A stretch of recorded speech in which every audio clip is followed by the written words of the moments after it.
नमस्कार दोस्तों, आप सभी का रोचक कथाएं में स्वागत है।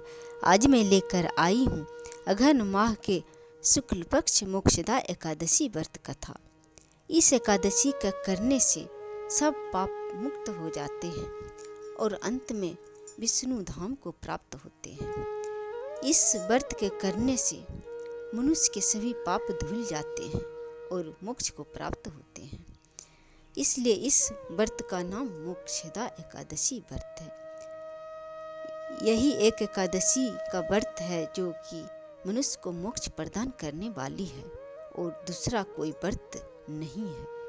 इसलिए इस व्रत को जरूर करना चाहिए और मोक्ष को प्राप्त करना चाहिए। इस व्रत को जरूर करना चाहिए। इस एकादशी के दिन मनुष्य को सुबह ब्रह्म-मुहूर्त में उठकर और स्नान आदि करके शुद्ध वस्त्र धारण करें। उसके बाद व्रत का संकल्प करें। उसके बाद संकल्प करके व्रत आरंभ करें और फिर भगवान विष्णु के पूजा और आराधना करें। उसके बाद फिर अगले दिन सूर्य उदय के बाद पारना करें। ब्राह्मण को दक्षिणा भोजन कराकर उसके बाद पारना करें। ऐसा करने से मनुष्य अनंत फल को प्राप्त होते हैं। इस व्रत कथा को सुनने और सुनाने से वाजपेय यज्ञ के फल प्राप्त होते हैं। इस कथा को जरूर सुनना चाहिए। इस व्रत के बारे में कहा गया है कि सभी पितर इस व्रत को करने से और पुण्य दान देने से सभी पितर मोक्ष को प्राप्त होते हैं और उद्धार हो जाते हैं। इस व्रत को जरूर धारण करना चाहिए, क्योंकि यही एक व्रत है जिसे करने से मनुष्य पाप मुक्त होकर विष्णु धाम को प्राप्त होते हैं। भगवान श्री कृष्ण से युधिष्ठिर पूछने लगे, हे मधुसूदन, अघन माह के शुक्ल पक्ष के एकादशी का क्या नाम है और इस व्रत को करने से क्या होता है और क्या फल है, क्या महत्व है, इसके बारे में विस्तार पूर्वक बताने की कृपा करें। भगवान श्री कृष्ण कहने लगे कि हे राजन, इसके संदर्भ में एक पौराणिक कथा है जो इस प्रकार है, तुम ध्यान पूर्वक सुनो। गोकुल नाम के एक नगर था। उस नगर में बैखानस नामक एक राजा राज करता था। उस राजा के राज्य में चारों वेदों के ज्ञाता ब्राह्मण रहते थे। वह राजा अपनी प्रजा का पुत्र की तरह पालन पोषण करता था। और एक बार रात्रि में राजा ने गहरे नींद में सोया था, तभी एक स्वप्न दिखाई दिया और उस स्वप्न में उसने अपने पिता को नरक में देखा और उसे बड़ा ही आश्चर्य और दुख हुआ। जब प्रातः काल हुआ तब ज्ञानी ब्राह्मण के पास गए और अपने सपने की बात कह सुनाई। तब उसने कहा कि मैंने अपने पिता को नरक में कष्ट उठाते देखा है। उन्होंने मुझसे कहा है कि पुत्र, मैं नरक में हूँ, यहाँ से तुम मुझे मुक्त कराओ। जब से मैंने उनके वचन सुना है तब से मैं बहुत बेचैन और दुखी हूँ और मेरा चित्त अशांत है। इस राज्य में धन, पुत्र, स्त्री, हाथी, घोड़े आदि में कुछ भी सुख का अनुभव नहीं हो रहा है। कृपया करके आप बताएं मैं क्या करूं?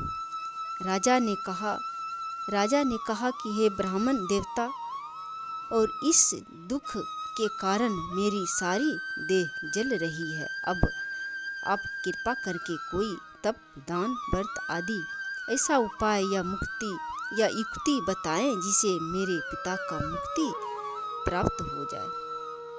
उस पुत्र का जीवन व्यर्थ है जो अपने माता पिता का उद्धार न कर सके। एक उत्तम पुत्र जो अपने माता पिता तथा पूर्वजों का उद्धार करता है, वही हजारों मूर्ख पुत्रों से अच्छा है। जैसे एक चंद्रमा सारे जगत में प्रकाश करते हैं किंतु असंख्य तारे नहीं कर सकते, ब्राह्मणों ने कहा कि हे राजन, यहाँ पास ही भूत भविष्य वर्तमान के ज्ञाता पर्वत ऋषि का आश्रम है, आपकी समस्या वहीं हल होगा। ऐसा सुनकर राजा मुनि के आश्रम पर गया। उस आश्रम में अनेक शांति चित्त योगी और मुनि तपस्या कर रहे थे। वहीं पर्वत मुनि बैठे थे। राजा ने मुनि को साष्टांग दंडवत प्रणाम किया और मुनि ने राजा से कुशल पूछा। राजा ने कहा कि महाराज, आपकी कृपा से मेरे राज्य में सब कुशल है, लेकिन अकस्मात मेरे चित्त में अत्यंत अशांति है। ऐसा सुनकर पर्वत मुनि ने आंखें बंद की और भूतकाल विचारने लगे और सभी ज्ञात हो गया। तब कहने लगे, हे राजन, मैंने योग बल से तुम्हारे पिता के कुकर्मों को जान लिया है। उन्होंने पूर्व जन्म में कामातुर होकर एक पत्नी को ऋतु दी, किंतु सौत के कहने से दूसरे पत्नी को ऋतुदान मांगने पर भी नहीं दिया। उसी पाप कर्म के कारण तुम्हारे पिता को नरक में जाना पड़ा है। तब राजा ने कहा कि इसका कोई उपाय बताइए। मुनि बोले, हे राजन, आप अघन मास के शुक्ल पक्ष के एकादशी का उपवास करें और उस उपवास के पुण्य को अपने पिता को संकल्प कर दें।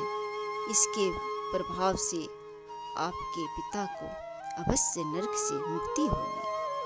मुनि के कहे अनुसार और वचन सुनकर राजा महल में आए और मुनि के कहने अनुसार कुटुंब सहित मोक्षदा एकादशी का व्रत किया। इसके उपवास का पुण्य उसने पिता को अर्पण कर दिया। इसके प्रभाव से उसके पिता को मुक्ति मिल गई और स्वर्ग में जाते हुए वे पुत्र से कहने लगे, हे पुत्र, तेरा कल्याण हो। यह कहकर स्वर्ग चले गए। अघन मास के शुक्ल पक्ष की मोक्षदा एकादशी का जो व्रत करते हैं उनके समस्त पाप नष्ट हो जाते हैं। इस व्रत से बढ़कर मोक्ष देने वाला और कोई व्रत नहीं है। इस व्रत के कथा सुनने और सुनाने से अनेक प्रकार के पाप नष्ट हो जाते हैं और मोक्ष को प्राप्त होते हैं।